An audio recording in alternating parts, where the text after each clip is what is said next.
Staying with the situation in Russia for our special programme here on France 24 this evening. I'm joined once again by senior reporter Catherine Norris-Trent. Catherine, we've been saying earlier that even if there has been a U-turn tonight, a surprising U-turn, this isn't ultimately the best of looks, the best news for Russia's President Vladimir Putin. Yeah, I mean, it shows deep divisions and fractures within Russia's security and military establishment. It shows Putin unable to control parts of his territory. It shows that he has serious rivals for power on the world stage. We're talking about all this, people wondering whether he's still in Moscow. I mean, this is not the all-powerful image that he would like to put across.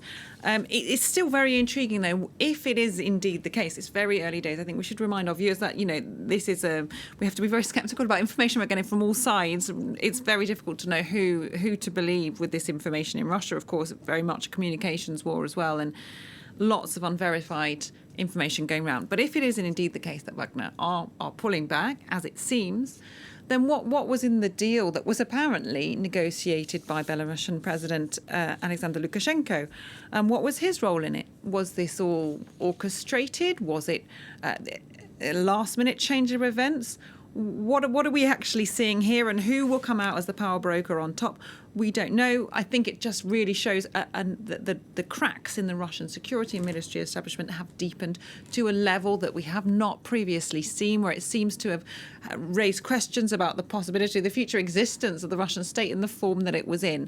Now, of course, we'd seen incursions into Russia by Russian fighters who'd been based inside Ukraine, in the Belgorod region, and now we're seeing this in the Rostov region and other areas. So very different events there, but you can kind of feel the signs of a weakening of this state, of the Russian Federation.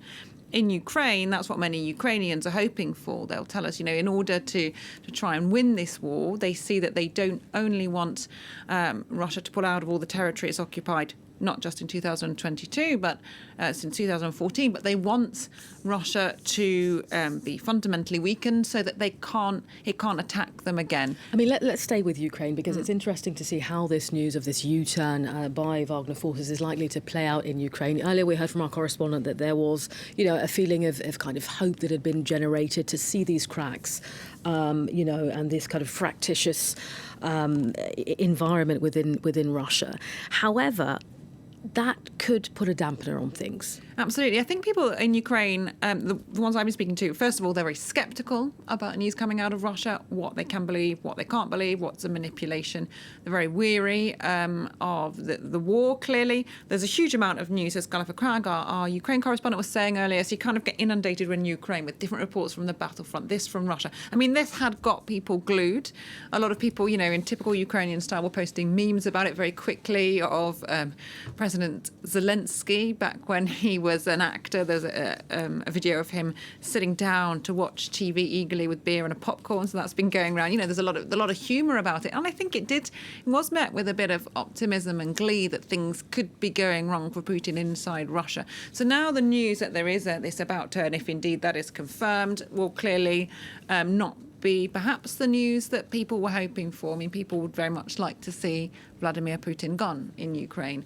They're also wary about what would come next in any case. And of course, Prigozhin is the butcher of Bakhmut to people in Ukraine. This man who'd led this incredibly bloody battle there in the Donbass, and how many lives, of course, on the Russian side, but on the Ukrainian side too, were lost in that real meat grinder of a battle. So, you've got Prigozhin in this audio message on Telegram apparently saying that he didn't want to shed any blood, well, not Russian blood, but I mean that battle costs tens of thousands of lives. We will probably never know how many.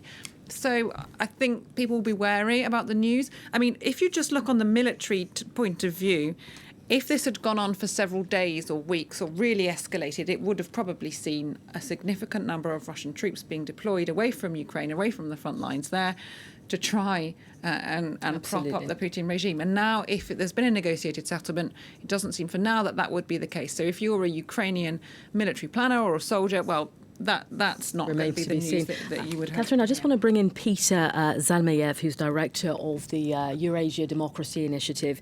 It would be good to get a sense from you about what you make of all of this, Peter. We had this, message from Vladimir Putin earlier today, warning against treason, warning against betrayal. A spectacular backtracking this evening. What do you make of all of this? Well, yes, it remains to be seen what exactly went into any sort of agreement reached with Prigozhin. It is notable that it was not Putin nor any of his aides or his cronies that were able to negotiate that. Apparently, up until the 13th hour, they were trying to do that, and that failed, and Prigozhin went on that march to Moscow. They had to rely on Lukashenko, the president of Belarus, to do that. So that in itself is an indication of Putin's weakness, will severely undermine his, if not his hold on power necessarily in the near future, but definitely his reputation, especially after he went on Russian TV to call it what it is a military riot. To you, Peter? Is that surprising to you that it was Lukashenko ultimately that got things going here, got the negotiations where Putin wanted them to be? How surprising is that? Well, it is surprising in the sense that Lukashenko himself is a pariah, and it is surprising that Putin would rely on that. But also, I think it shows Putin's desperation that he was only able to do it through an intermediary like that. But be that as it may, whether Prigozhin was offered a lucrative retirement in Africa and some sort of immunity, which I actually doubt that Putin would honor after what he had to go through and had to go on television, Prigozhin's life, I think, is in danger. But regardless of what Prigozhin has been promised, this will have long-term consequences for Vladimir Putin's power. This is obviously a desacralization of power. This once again shows Vladimir Putin's weakness, and among other things.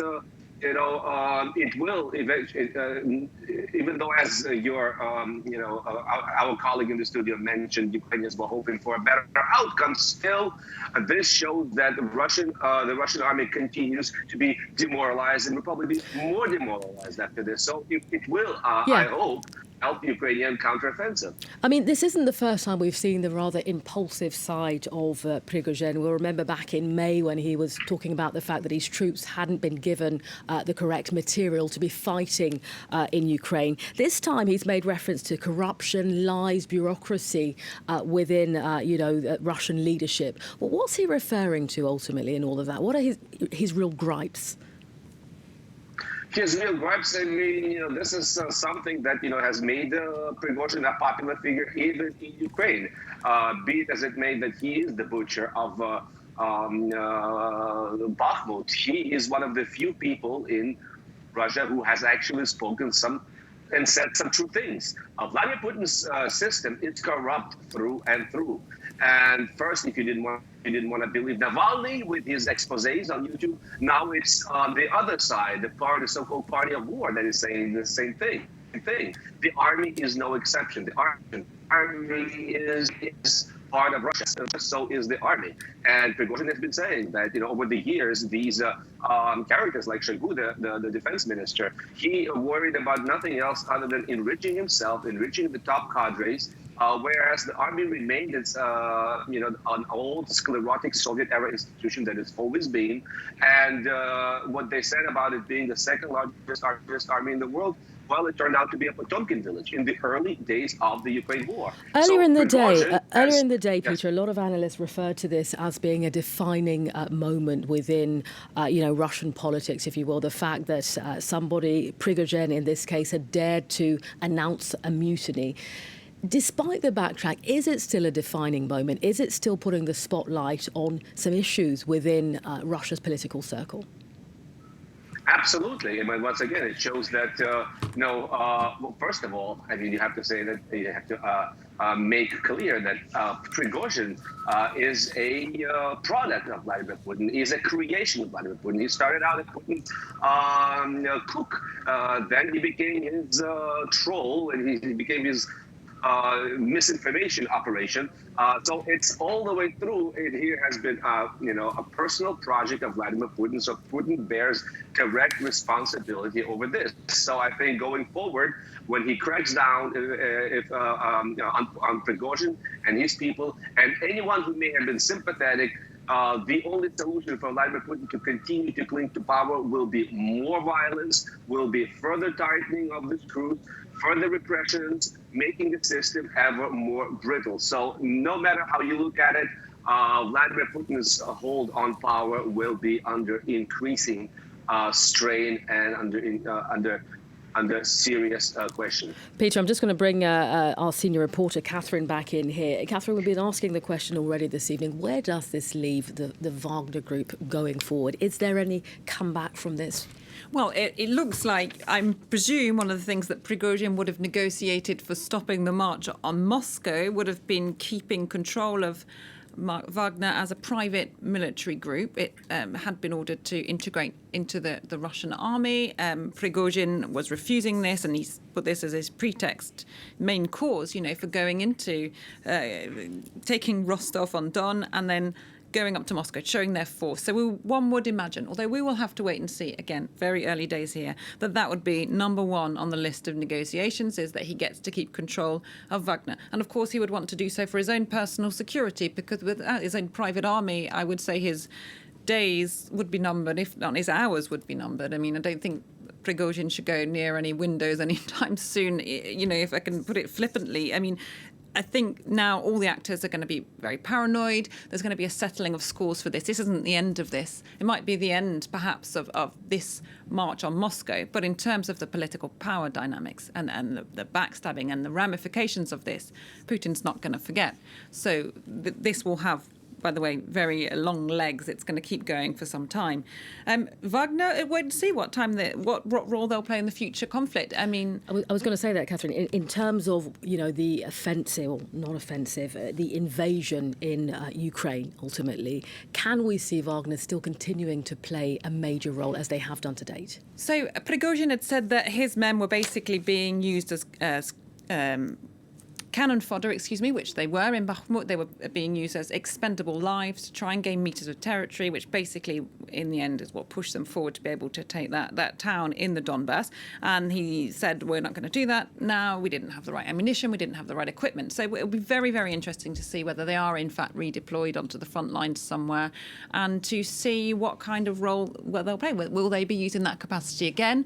I mean, Prigozhin, all the statements he's been making, saying basically, you're killing these Russian men, you're not giving us ammunition. So it'd be quite difficult to see him putting his forces back into that kind of situation, unless perhaps he's forced to for his own survival, militarily and politically.